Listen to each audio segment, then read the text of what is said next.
আপনি কি জানেন হিন্দু ধর্মের একটি প্রচলিত বিশ্বাস অনুযায়ী শ্রী হনুমান নাকি এখনো এই পৃথিবীতেই আছেন? শুনতে অবাক লাগছে, তাই না? রামায়ণের সময় থেকে আজ পর্যন্ত কিভাবে একজন মানুষ বা দেবতুল্য চরিত্র হাজার হাজার বছর ধরে পৃথিবীতে থাকতে পারেন। আজকের ভিডিওতে আমরা জানব পুরাণ ও ধর্মীয় কাহিনীতে আসলে হনুমানজির অমরত্ব সম্পর্কে কি কি বলা হয়েছে। রামায়ণের কাহিনীতে হনুমানজি ছিলেন ভগবান শ্রীরামের অন্যতম প্রধান ভক্ত এবং সহায়ক। লঙ্কায় সীতার সন্ধান করা থেকে শুরু করে রামের জন্য নানা অসম্ভব কাজ সম্পন্ন করা হনুমানজির ভূমিকা ছিল অত্যন্ত গুরুত্বপূর্ণ। কিন্তু রাবণের সঙ্গে যুদ্ধ শেষ হওয়ার পর কি হয়েছিল হনুমানজির? এখানেই শুরু হয় একটি অত্যন্ত ইন্টারেস্টিং বিশ্বাস। হিন্দু ধর্মীয় কাহিনী অনুযায়ী হনুমানজি হলেন চিরঞ্জীবীদের একজন।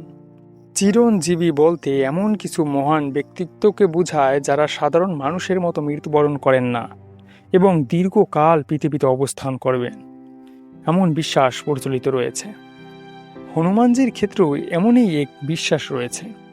কাহিনী অনুযায়ী শ্রীরামের প্রতি হনুমানজির ভক্তি এতটাই গভীর ছিল যে তিনি রামের কাছ থেকে এমন আশীর্বাদ লাভ করেন যার কারণে তিনি পৃথিবীতে দীর্ঘকাল অবস্থান করবেন।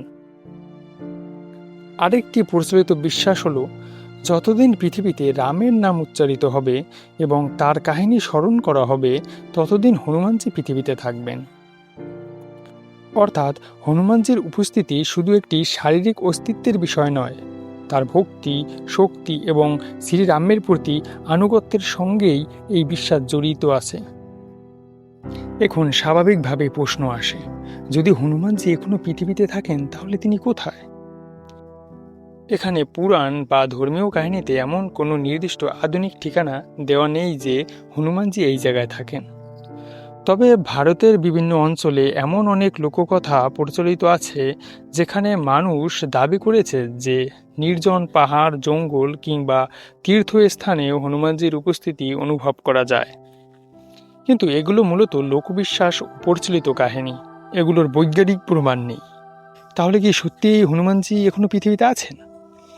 এর উত্তর নির্ভর করে আপনি বিষয়টিকে কিভাবে দেখছেন তার উপর।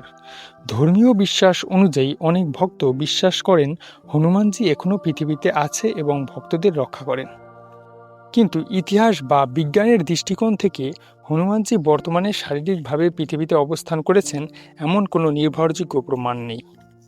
আর হয়তো এটাই এই কাহিনীটাকে এত রহস্যময় করে তুলেছে। হাজার হাজার বছর পেরিয়ে গেলেও হনুমানের নাম আজও মানুষের মুখে মুখে, আজও মন্দিরে তার পূজা হয়, আজও মানুষ বিপদের সময় তার নাম স্মরণ করে।